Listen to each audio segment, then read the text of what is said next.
SR சீரியலுடைய next எபிசோடுக்கான promo என்ன அப்படின்றத பார்க்கலாம். பத்மா மாயாவை கூட்டிகிட்டு கோவிலுக்கு போகிறாங்க. போன இடத்துல மாயா கிட்ட ஒரு சத்தியத்தை கேட்குறாங்க. என்னுடைய பெர்மிஷன் இல்லாமல் நீ என் பிள்ளையோட சேர்ந்து உன் வாழ்க்கையை ஆரம்பிக்கக்கூடாது, சத்தியம் பண்ணி கொடு அப்படின்னு மாயா கிட்ட ஒரு சத்தியத்தை கேட்குறாங்க. நீங்கள் சத்தியம் பண்ணாதான் நம்புவீங்க அப்படின்னா நான் அதுக்கும் செய்ய தயார் அப்படின்னு சொல்லிட்டு மாயா சத்தியமும் செய்ய போகிறாங்க. அங்கே தாங்க ஒரு ட்விஸ்ட் வைக்கிறாங்க. என்னென்னு பார்த்தா மாயாவுடைய மாமனார் சத்தியம் பண்ண விடாமல் தடுக்கிறாரு. பத்மா கோவப்படுறாங்க. அப்போது நீ சத்தியம் வாங்க வேண்டியது மாயா கிட்ட கிடையாது, உன் புள்ள சீனுக்கிட்ட தான் நீ சத்தியம் வாங்கணும் அப்படின்னு சொல்லிட்டு என்னுடைய மருமக மாயா தான் அப்படின்னு மாயாவை கூட்டிகிட்டு வீட்டுக்கு போயிட்டாரு.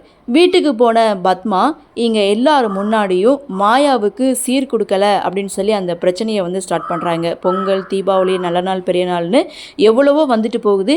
ஆனால் இவளுக்குன்னு சீர் கொடுக்க யாருமே இல்லை அப்படின்னு சொல்லும்போது அவ்வளோதானே, கல்யாணம் ஆனதுலேருந்து அவளுக்கு என்னென்ன சீர்முறை செய்யணுமோ அத்தனை சீர்முறையும் நான் செய்கிறேன்னு ஜானகி சொல்லி முன்வர அதை பத்மா தடுக்கிறாங்க.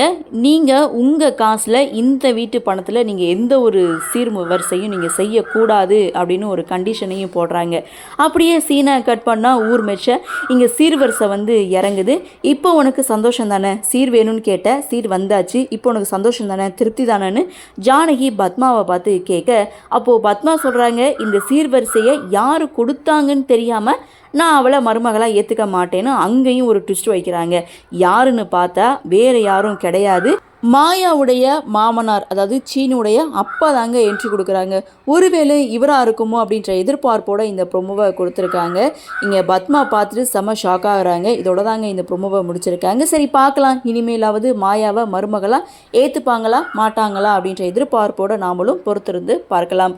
இந்த ப்ரொமோ பற்றின உங்களுடைய கருத்தை வழக்கம் போல் கமெண்ட் செக்ஷனில் பதிவு பண்ணுங்கள். இந்த வீடியோ பிடிச்சிருந்தா லைக் பண்ணுங்கள், ஷேர் பண்ணுங்கள், மறக்காமல் நம்ம சேனலை சப்ஸ்கிரைப் பண்ணிக்கிறேங்கன்னு சொல்லி இந்த வீடியோவிலேருந்து விடைபெறுகிறேன். நன்றி, வணக்கம்.